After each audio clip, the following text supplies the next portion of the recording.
Have you ever felt like we're kind of losing something? Like Yeah. something important? Not our wallets or anything, but something more like wisdom. Yeah. Today, we're going to take a deep dive into this thing called the generational knowledge gap. Okay. We've got some excerpts from Bridging the Generational Knowledge Gap to guide us. Right. And honestly, some of the stuff in here is a little unsettling, but also there's some real hope in there too. Interesting. It is. So what do you think when you hear generational knowledge gap? What comes to mind? Well, I guess I think about how obsessed we are with the next big thing, right? Yeah. But what if the best stuff, the most important knowledge, is actually the stuff that's been building up for, like, decades, you know? Stu, that experience. That's exactly what this source is all about. And they make it clear that it's not just, like, a theory or something. Yeah. It could actually create a real skills shortage that impacts everything. I mean, everything from healthcare to even, like, flying. Yeah, the source makes it clear. The main problem is that when people who've been doing something forever, when they retire, their expertise doesn't always get passed on. Right. It just kind of disappears. And the risks there, they're huge. They are. It's not just someone messing up, like a simple task or something. Right. It could be way worse, like productivity going down, safety issues, maybe even no new innovation. It's true. Like imagine a hospital where all the nurses with the most experience, they retire. Okay. But all their knowledge, all the things they've learned about taking care of patients, especially those subtle things they just know, it's just gone. Poof. It's not written down. No one remembers it. It's just gone. That's a real problem. And this source, it digs into that. Yeah, that's a little scary to think about, honestly. It is a bit scary. So why is this happening? Like, why are we losing all this knowledge? Good question. The source actually points to 6 main reasons. Oh. And some of them, I gotta say, they're pretty surprising. Like, one is just that no one's making it a priority to share this knowledge. Right. It's like companies don't realize that all that experience is valuable, like just as valuable as a fancy piece of equipment or, I don't know, a patent or something. I see what you mean. Right. And you know what? It's not always like they're doing it on purpose. Right. Sometimes it's that the systems just haven't changed to keep up. It's Interesting. back in the day, so much information was just like in someone's head. Yeah. Now we've got all this tech, computers and stuff. Yeah. But are we really using it to save the right knowledge, the really important stuff? I'm not so sure. That actually makes me think about how technology itself is part of the problem, too. Oh, how so? Well, the source talks about how tech is changing so fast that it's really hard to keep training up to date. Oh, yeah, I can see that. Like, imagine if you learned to sail on a tiny little boat, Okay. and then suddenly you're put in charge of a giant cruise ship. I mean, yeah, the basics of sailing, but it's a totally different animal. Yeah, the scale, the complexity, everything. Everything. And even when those, more experienced workers actually do want to share what they know, there's this underlying ageism that dismisses it as, like, outdated or something. Oh, for sure. That happens all the time. And it's a huge loss because these folks, they're the ones who can really connect the dots. Absolutely. They can see how a problem we're having today might be similar to something they faced 20 years ago, Yeah, they have that long view, that perspective. Exactly. So we've got these systems that aren't working. Right. We've got tech changing faster than we can learn it. Uh-huh. And we've got experience being ignored. Like, it's worthless. Not a good combination. Not a good picture, really. But the good news is that the source goes deeper than that. It actually looks at specific examples of where this knowledge gap is already causing problems. Okay, like what? And this is where it gets really interesting, especially the part about air traffic control. Oh, wow. Yeah, That's a job where experience isn't just, like, helpful. It's critical, right? Absolutely. The source actually describes how a lack of real-world experience could lead to mistakes, especially when things get really intense. Oh, yeah, under pressure. Like, you can teach someone all the rules about flying and all that, Uh-huh. but seeing the patterns, knowing what to expect before it happens, that usually comes from years and years on the job. So it's not just about knowing what buttons to push, right? Right. It's about understanding the whole system, the flow of traffic, the weather, all that. It's about the big picture. The stuff a simulator can't really teach you. Exactly. And the source goes on to say that it's not just like a theoretical problem.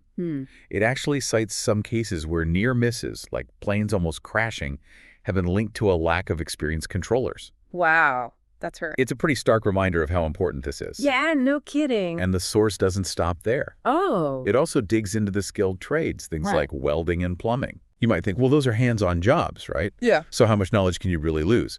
But it turns out there's a lot more to it than meets the eye. I bet. The source uses this great analogy. Okay. It's like a master craftsman has a secret compartment in their toolbox, right? And it's filled with all these little tricks and techniques that they've learned over years and years of work. Like their secret stash of knowledge. Totally. Yeah. And that's the difference between someone who's just good at their job and someone who's truly exceptional. I see. It's the difference between, say, a pipe that just works and a pipe that's going to last for 50 years. Makes sense. And without that kind of knowledge being passed down, Right. we're not just talking about, like, shoddy work. Right. It could actually be dangerous, you know? Yeah. Think about faulty wiring or, like, a bridge that's not built right. Oh, yeah. The consequences can be pretty awful. Absolutely. And then the source gets into nursing, which is another area where this knowledge gap can have, like, life-altering consequences. Of course. Yeah. That's something that affects pretty much everyone, right? It does. We all want to know that the nurses taking care of us or our families have the experience and the skills to handle anything that comes up. Absolutely. And the source, it points out that it's not just about knowing what's in the textbook, you know? Yeah. It's about those tiny little signs, those things that experienced nurses just pick up on. Right. Right. Like knowing that a patient is getting worse even before any of the alarms go off. Being able to anticipate what's going to happen. It's almost like a detective noticing a tiny little clue that everyone else missed, you know? That intuition, that sixth sense almost. Exactly. And that often comes from years of experience, from seeing all the different ways things can play out. Makes sense. And if new nurses don't have that kind of mentorship, they can feel totally overwhelmed and unprepared. Oh, I can imagine. And that can lead to mistakes or delays in treatment. It's a scary thought. It is. And it really highlights how urgent it is to address this knowledge gap, you know? Yeah. We can't just ignore this. We can't. So we've talked about the problem, why it's happening, and some pretty serious examples of where this knowledge gap is already showing up. Okay. But the good news is the source doesn't just leave us hanging, you know, feeling hopeless. Oh. It actually outlines some solutions, some things we can do about it. Okay, that's what I want to hear about. And we're going to get into all that in the next part of our deep dive. Sounds good. Stay with us. I'm ready. It's a lot to take in, isn't it? It is. All this stuff that could go wrong because of, you know, this knowledge gap we're talking about. Yeah. But the good news is this source doesn't just lay out the bad news and leave it at that. Right. There's a whole section on solutions, and it's actually pretty encouraging. Okay, so tell me about those solutions. Right. Give me some hope here. What can we do about this? I know the source mentioned like 6 main areas, Yeah, right? exactly. 6 key things we can focus on. And the first one, it's all about actually investing in knowledge transfer. Okay, I mean, that seems obvious, right?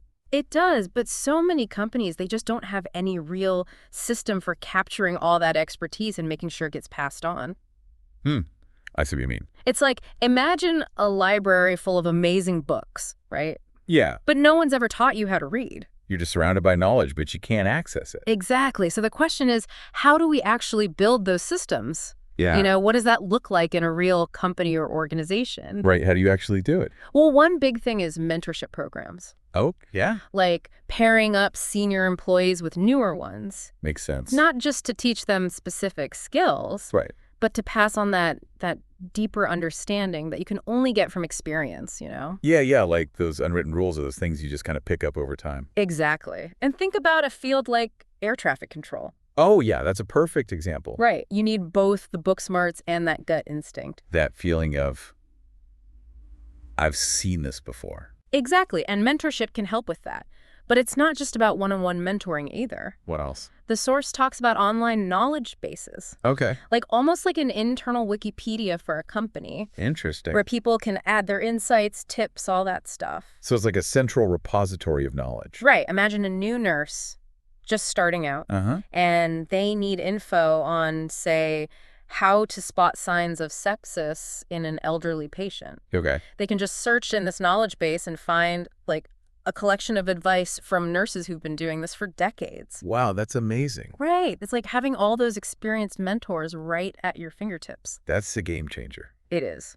So invest in knowledge transfer, check. What's the next big solution? Modernizing training methods. Okay. We can't just keep relying on those old ways of teaching people when the world is changing so fast, right? That's true. The source talks a lot about simulations, especially for things like, well, air traffic control. Right, yeah. Or even surgery. Oh, wow. Yeah, that makes sense. Right. In a simulation, you can make mistakes and learn from them Yeah. without actually putting anyone in danger. Safety first. Exactly.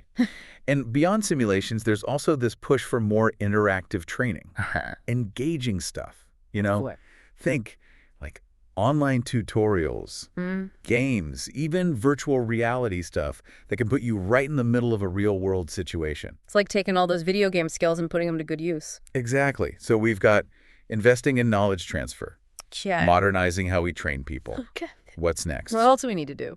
The source calls it valuing experience, Okay. which, again, might seem obvious, It does. but honestly, it's something our society really struggles with. I think you're right. We tend to put so much emphasis on youth and what's new. A next big thing. Exactly. And we often forget about the wisdom that comes with age and experience.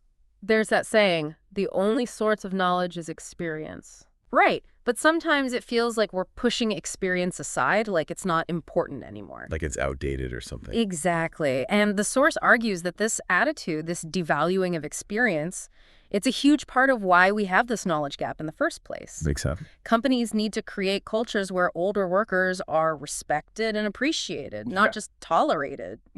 So how do we actually do that? How do we go from tolerating experience to truly valuing it?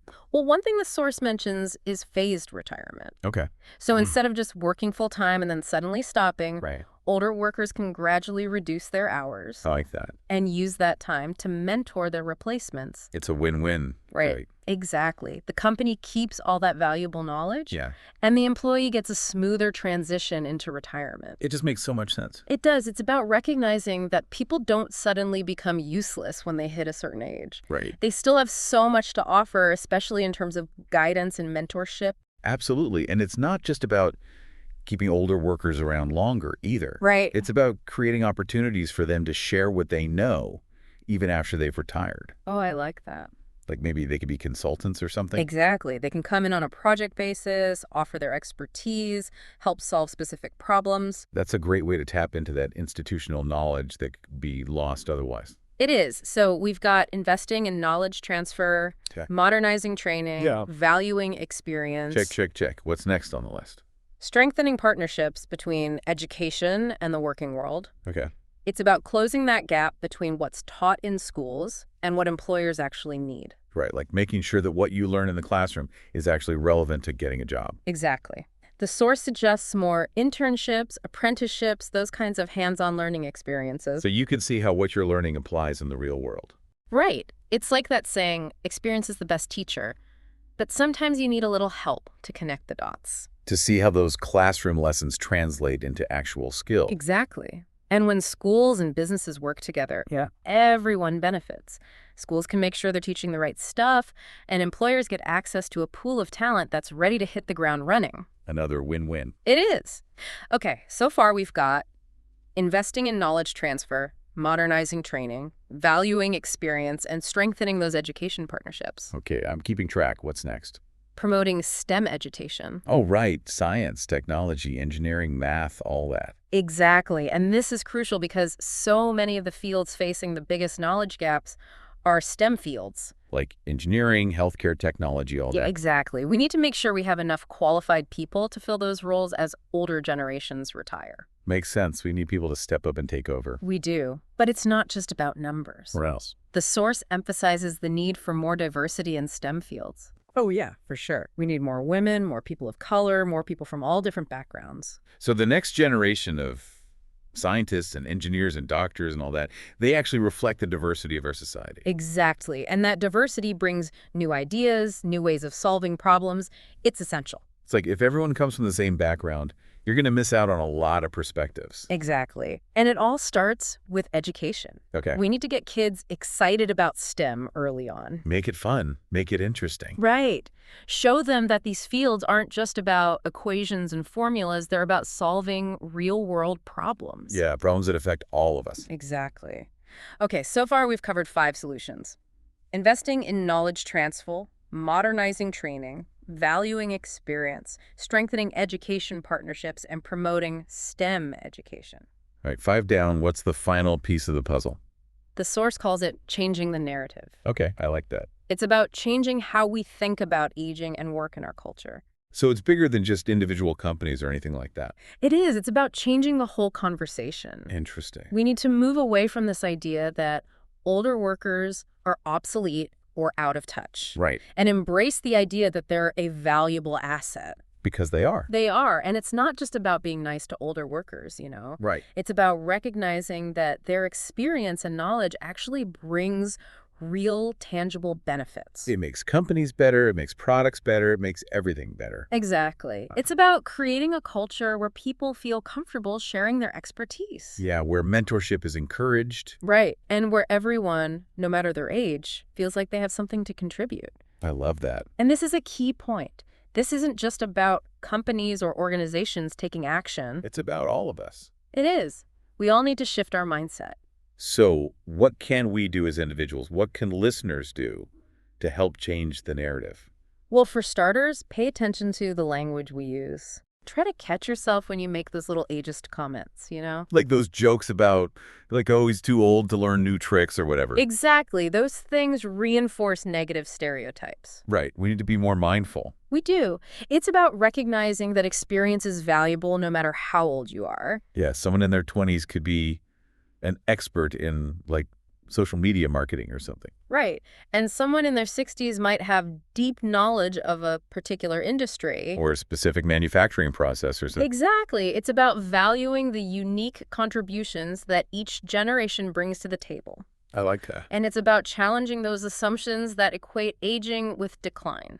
Because that's just not true. It's not. So we've got a lot to think about here. We do. 6 solutions: investing in knowledge transfer, modernizing training, valuing experience, strengthening education partnerships, promoting STEM education, and changing the narrative. Okay, I think I've got it all. It's a pretty comprehensive approach. It is. And it's clear that tackling this knowledge gap, it's going to take a collective effort. We all need to be a part of it. We do. It's not just about fixing a few systems here and there. Right. It's about changing how we think about knowledge, about experience, about the importance of different generations working together. That's a bigger conversation. It is. And in the final part of our deep dive, we're going to explore some specific actions that you, the listener, can take to be part of the solution. Great. I'm looking forward to that. Stay tuned. All right, so we're back. And we've been digging deep into this whole generational knowledge gap thing. Yeah, we have. Lots to think about. Definitely. I'm curious, what's stuck with you the most so far? What's really resonated with you? You know, for me, it's realizing that this isn't just some abstract problem out there, you know? Yeah. It's actually affecting all of us right now, even if we don't see it. I think you're right. Like, think about everything around us, the things we use, the services we depend on, the stuff that makes our world work. All of that relies on knowledge and skills, right? Stuff that's been passed down over time from one generation to the next. Right, from the people who came before us. Yeah, it's almost like this invisible thread connecting us to the past.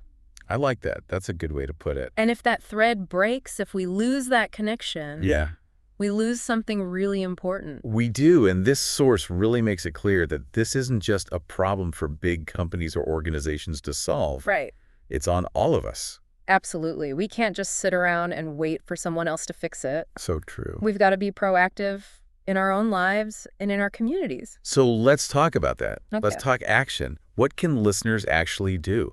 What are some real steps they can take to help close this gap?